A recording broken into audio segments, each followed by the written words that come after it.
Hello guys, स्वागत है आपका कोरियन ड्रामा एक्सप्लेनर चैनल पर। और आज हम बात करने वाले हैं मॉडल फैमिली के नेक्स्ट एपिसोड की हिंदी एक्सप्लेनेशन के बारे में।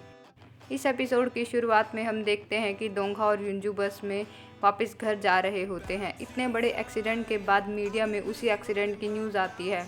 योंगसू उस न्यूज़ को देखता है और डर जाता है। वो टीवी तोड़ देता है और अंडरग्राउंड होने के लिए कहता है। योंगसू अपनी गैंग से कहता है, कांगजुन को ढूंढो और छिपने की तैयारी करो। इतने बड़े हादसे की वजह से सैंग सोंगरिंग हमें ख़त्म करने की सोचेगा। इधर जूhyun कांगजुन को कॉल करती है। वो पूछती है, तुम्हारा खबरी कौन है? कांगजुन कहता है, तुम मेरी मदद करो, मैं तुम्हें नाम बता दूंगा।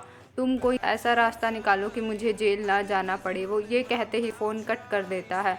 फिर हमें पुलिस स्टेशन का सीन दिखाया जाता है, जहां हमें पता चलता है कि मैसेंजर एक पुलिस वाला है और वो वायलेंट क्राइम सेक्शन में काम करता है। इधर क्वांगचुल मैसेंजर की बात को याद कर रहा होता है। मैसेंजर कहता है, उस लेक्चरर का काम ख़त्म करो, वो मुसीबत बन सकता है। उसके बाद अपना ठिकाना बदलो, मैं कुछ दिनों में तुमसे कांटेक्ट करूँगा। इधर दोंघा और युंजू हॉस्पिटल पहुँच जाते हैं। वहाँ पार्क दोंगसू होता है। वो कहता है, डॉक्टर्स ने बिल भरने के लिए कहा है, हमें जल्द ही बिल्स भरने होंगे। ये सुनकर दोंघा वहाँ से जाने लगता है। युंजू पूछती है, तुम कहाँ जा रहे हो? दोंघा कहता है, लास्ट बार मेरे ऊपर भरोसा कर लो, मैं सब संभाल लूँगा, तुम बस ह्यूनवू की फ़िक्र करो। ये कहकर वो वहाँ से चला जाता है। वो घर पहुँचता है, तभी उसके पास क्वांगचुल का फ़ोन आता है।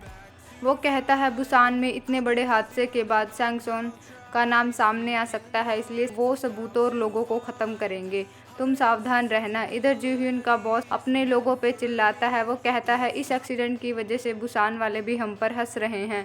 किसी भी वक्त स्पेशल इन्वेस्टिगेशन यूनिट हमसे इस केस को छीन लेगी। वो जूhyun से कहता है, जो भी फाइल्स है उसे ख़त्म कर दो। अगर उन्हें अंडरकवर एजेंट हान च्योल के बारे में पता चला तो हमारी वर्दियाँ उतर जाएंगी। पुलिस स्टेशन से निकलकर जूhyun दोंघा से मिलने आती है। वो उससे पूछताछ करती है, लेकिन दोंघा कुछ नहीं बताता। वो कहता है, आपको गलतफहमी हुई है, मैं किसी के लिए काम नहीं करता। जूhyun कहती है, अगर तुम अभी बता दोगे तो तुम्हें सिर्फ सज़ा होगी, लेकिन उनके लिए काम करते रहोगे तो तुम्हारी मौत पक्की है, तुम ज़्यादा दिन टिक नहीं पाओगे। ये कहकर वो वहाँ से चली जाती है। इधर मैसेंजर के पास उसके आदमी का फ़ोन आता है। वो बताता है कि योंगसू मिल गया है। वो अपने आदमियों से कहता है, उसे उठाकर लेकर आओ। उसके आदमी योंगसू के होटल पहुंचते हैं और उसे उठा लेते हैं। वो उसे एक कार में बंद कर देते हैं और ट्रक से उसका एक्सीडेंट करते हैं। वो कांगजुन को भी ढूंढ लेते हैं, उठाकर ले जाते हैं। इसके बाद वो मैसेंजर वहां आता है और उन दोनों से बात करता है। वो दोनों जान की भीख मांगते हैं। मैसेंजर कहता है, तुम में से एक ही जिंदा बच सकता है। वो उनकी तरफ गन फेंकता है और एक दूसरे को मारने के लिए कहता है। वो थोड़ी देर एक दूसरे को देखते हैं, तभी योंगसू गन की तरफ झपटता है। कांगजुन उसे देख लेता है और जल्दी से गन उठा लेता है। कांगजुन कहता है, हम फैमिली हैं और तुम मुझे ही मारना चाहते थे। योंगसू कहता है, क्योंकि ये तेरी वजह से हो रहा है, जब से तू गैंग में आया है, प्रॉब्लम्स ही लाया है। ये सुनकर कांगजुन उसे गोलियां मार देता है। अगले दिन कांगजुन दोंघा से मिलने जाता है। कांगजुन कहता है, अगर तू इस दलदल से निकलना चाहता है तो मैं तेरी मदद कर सकता हूँ। तू मुझे क्वांगचुल तक पहुँचा दे और मैं उसका काम ख़त्म कर दूँगा। फिर तू अपने रास्ते और मैं अपने रास्ते। दोंघा हामी भरता है। इधर मिनग्यू दोंघा पर नज़र रखे होता है। वो क्वांगचुल को कॉल करके बताता है कि कांगजुन दोंघा से मिलने आया था। तभी जंगबे क्वांगचुल के पास आता है और कहता है कि मैसेंजर का कॉल आया था, उसने योंगसू और कांगजुन को कल रात ख़त्म कर दिया है। क्वांगचुल कहता है, लेकिन कांगजुन तो ज़िंदा है, पर सवाल ये है कि वो ज़िंदा क्यों है। फिर हमें कांगजुन को दिखाया जाता है। वो दुखी होता है और ड्रग्स लेता है। फिर वो याद करता है कि मैसेंजर ने उसे क्वांगचुल और दोंघा को ख़त्म करने के लिए कहा है। मैसेंजर कहता है, क्वांगचुल बड़ा चालाक है, आगे चलकर मुसीबत खड़ी कर सकता है, इसलिए उसे मारना होगा। और वो लेक्चर बहुत कुछ जान गया है, उसे भी मरना होगा। तू उन्हें ख़त्म कर और अपनी ज़िंदगी बचा ले। इधर दोंघा के पास क्वांगचुल का फ़ोन आता है। वो उसे एक एड्रेस देता है और शाम को मिलने के लिए बुलाता है। दूसरी तरफ दोंघा से कुछ जवाब ना मिलने के बाद जूhyun उसके डैड पार्क दोंगसू से पूछताछ करती है। पार्क दोंगसू कहता है, मेरा बेटा कोई क्राइम नहीं कर रहा, बस क्वांगचुल उसे डरा रहा है। वो ड्रग्स की कोई बात नहीं बताता और चला जाता है। उसके जाते ही जूhyun कांगजुन को फ़ोन करती है। वो कहती है, तुम मुझे खबरी का नाम बताओ और किसी छोटे मोटे क्राइम के लिए जेल चले जाओ, मैं 6 महीने में तुम्हें बाहर निकाल लूँगी। कांगजुन मना करता है और बिना जेल जाए डील की मांग करता है। वो जूhyun को सोचने के लिए टाइम देता है और फ़ोन कट कर देता है। इसके बाद जूhyun युनजू से मिलती है। वो युनजू से कहती है, तुम भी इस काम में फंस चुकी हो। अगर तुम खुद को और अपने परिवार को बचाना चाहती हो तो सब कुछ साफ साफ बताओ। युनजू कहती है, तुम्हें दोंघा को भी बचाना होगा। जूhyun कहती है, ठीक है, लेकिन तुम सब सच बताओ। युनजू कहती है, दोंघा काम से घर आ रहा था। रास्ते में उसे एक वैन मिली, उसमें बहुत सारे पैसे थे। उसने पैसे उठाए और घर ले आया। इसी से वो मुसीबत में फंस गया। जूhyun कहती है, नहीं, ये पूरा सच नहीं हो सकता। या तो तुम मुझसे झूठ बोल रही हो या दोंघा तुमसे झूठ बोल रहा है। ये कहकर वो वहाँ से चली जाती है। उसके जाते ही युनजू दोंघा को फ़ोन करती है और कहती है, इंस्पेक्टर जूhyun आई थी, वो मुझसे पूछताछ कर रही थी। ये सुनते ही दोंघा कहता है, तुम घबराओ मत, तुमने कुछ नहीं किया। अगर कोई बात हुई तो मैं कह दूंगा कि मैं तुम्हें ज़बरदस्ती बुसान लेकर गया था।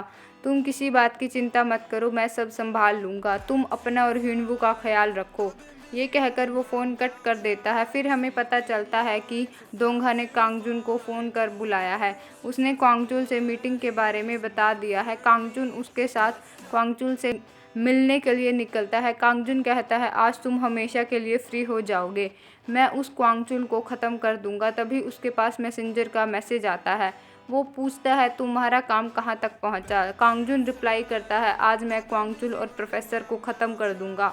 उसके बाद वो जूhyun की मदद करता है। वो उसे अपनी और खबरी की कॉल रिकॉर्डिंग सेंड करता है। जूhyun उस ऑडियो को सुनती है और हमें पता चलता है कि कांगजुन का खबरी कोई और नहीं बल्कि जूhyun की दोस्त है। जूhyun अपनी दोस्त की बातें सुनकर चौंक जाती है और रोने लगती है। वो अपने साथी के पास उस रिकॉर्डिंग को भेज देती है और उनके खिलाफ सबूत ढूंढने को कहती है। इधर दोंघा और कांगजुन लोकेशन पर पहुंच जाते हैं। कांगजुन कहता है, तुम यहीं रुको, आगे मैं संभाल लूँगा। वो अंदर जाता है लेकिन वहाँ जंगबे अपने आदमियों के साथ होता है और उसे पकड़ लेता है। दरअसल ये क्वांगचुल और दोंघा का प्लान होता है। दोंघा उसे पहले ही कांगजुन के आने की बात बता देता है। कांगजुन कहता है, ये सब मैसेंजर ने करवाया है। अगर मैं तुम्हें नहीं मारता तो वो मुझे मार देता। उसने मुझसे योंगसू को भी मरवा दिया। वो ये बात बोल ही रहा होता है कि तभी वो लोग उसकी जान ले लेते हैं। दूसरी तरफ जूhyun पुलिस को लेकर दोंघा के घर पहुंच जाती है। वो वहां डेड बॉडीज और पैसे ढूंढ रहे होते हैं। इधर कांगजुन की मौत के बाद दोंघा अपने घर पहुंचता है और पुलिस को देखकर डर जाता है। हर जगह चेक करने के बाद पुलिस के हाथ कुछ नहीं लगता और वो वहाँ से चले जाते हैं। जाने से पहले जूhyun दोंघा से कहती है, मैं उसे ढूंढकर रहूँगी। जैसे तुम्हारे लिए तुम्हारी फैमिली इम्पॉर्टेंट है, हानचुल भी मेरे लिए वैसे ही इम्पॉर्टेंट था। ये कहकर वो वहाँ से चली जाती है। तभी पार्क द्योंसू वहाँ आता है और कहता है, तुम यही सोच रहे हो ना कि डेड बॉडीज़ कहाँ गई। दरअसल मैंने उन बॉडीज़ को पड़ोसियों के बैकयार्ड में दबा दिया है। पार्क द्योंसू कहता है, दोंघा तुम गलत काम में इतना मत घुस जाना कि अपनी फैमिली के पास कभी वापस ही ना आ पाओ। दूसरी तरफ क्वांगचुल उस आदमी को उठा लेता है जो मैसेंजर से मीटिंग करवा सकता है। क्वांगचुल उसे पीटता है और सांगसोंग रिंग की जानकारी लेने की कोशिश करता है। आदमी कहता है, मैं सांगसोंग रिंग से मिला नहीं हूँ, मैं बस मैसेंजर से मीटिंग करता हूँ। इधर दोंघा हानचुल का फ़ोन चेक करता है और उसे एक वीडियो मिलती है जो उस एक्सीडेंट से पहले की होती है। हानचुल और उसका साथी डिलीवरी के लिए जा रहे होते हैं। तभी उसके साथी के पास कांगजुन का फ़ोन आता है। कांगजुन कहता है, हानचुल पुलिस का खबरी है, उसे ख़त्म कर दो। वो हानचुल को मारने की कोशिश करता है और उनमें हाथापाई हो जाती है। वो एक दूसरे को मार देते हैं और उनकी गाड़ी दोंघा की गाड़ी को टक्कर मारती है। इधर दोंघा के घर में कुछ नहीं मिलने पर जूhyun का सीनियर उसे डांट लगाता है। जूhyun का सीनियर उसे डांट लगा रहा होता है। तभी जूhyun की वही धोखेबाज दोस्त वहां आ जाती है। वो कहती है, यहाँ क्या चल रहा है। जूhyun गुस्से में होती है और कहती है, कुछ भी नहीं। गुस्से में वो कहती है, पुलिस वाले धोखा करते हैं, अपने तो धोखा देते हैं, ऐसी बातें भी कह देती है। वो अपने दोस्त से बात भी रूड होकर करती है जिसकी वजह से उसे शक हो जाता है। फिर जूhyun वापस घर चली जाती है और हानचुल को याद करती है। तभी दोंघा उसे एक फ़ोटो भेजता है ताकि उसे हानचुल की बॉडी मिल जाए। वो फ़ोटो देखती है और उस जगह पहुंचकर वहां से मिट्टी हटाने लगती है। उसे हानचुल की बॉडी मिल जाती है और वो रोने लगती है। दूसरी तरफ उसकी दोस्त घर आती है। वहाँ उसे युनसुक मिलता है। वो इधर उधर चेकिंग करती है और कॉफ़ी मांगती है। युनसुक कॉफ़ी लेकर आता ही है। वो उस पर गोली चला देती है।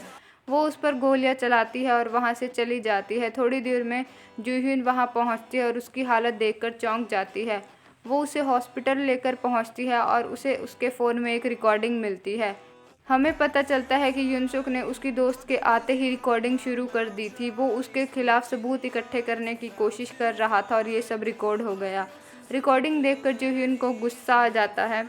इधर क्वांगचुल उस आदमी के जरिए मैसेंजर से मीटिंग रखवा लेता है। शाम को वो मीटिंग की जगह पहुंच जाता है। मैसेंजर भी वहां पहुंचता है और क्वांगचुल उस पर हमला कर देता है। उन दोनों की ज़बरदस्त लड़ाई होती है। वो दोनों एक दूसरे को बहुत पीटते हैं और आखिरकार क्वांगचुल के हाथ में गन आ जाती है। मैसेंजर कहता है, तू दोंघा के लिए सैंगसोन से पंगा ले रहा है। क्वांगचुल जवाब देता है, मैं जानता हूँ, अगर मैं दोंघा को मार भी देता हूँ तो भी तू मुझे ख़त्म कर देता। तेरा शुरू से यही प्लान था। ये सुनकर मैसेंजर हंसने लगता है और क्वांगचुल उस पर गोलियां चला देता है। वो उसका फ़ोन उठाता है और सैंगसोंग रिन को मैसेज करता है। दूसरी तरफ जूhyun पुलिस स्टेशन पहुंच जाती है और अपने दोस्त को गोली मार देती है। पुलिस वाले हैरान हो जाते हैं और उसे गिरफ्तार करने लगते हैं। गिरफ्तार होने के बाद वो डेड बॉडीज़ की लोकेशन भी बता देती है। पुलिस डेड बॉडीज़ को ढूंढ लेती है। सारी मीडिया उन डेड बॉडीज़ की न्यूज़ दिखाती है। पुलिस मीडिया को प्रेस कॉन्फ्रेंस में जूhyun के कन्फेशन की बात बता देती है। वो कहते हैं जूhyun ने मिस मून को इसलिए मारा क्यों वो ड्रग डीलर्स की खबरी थी।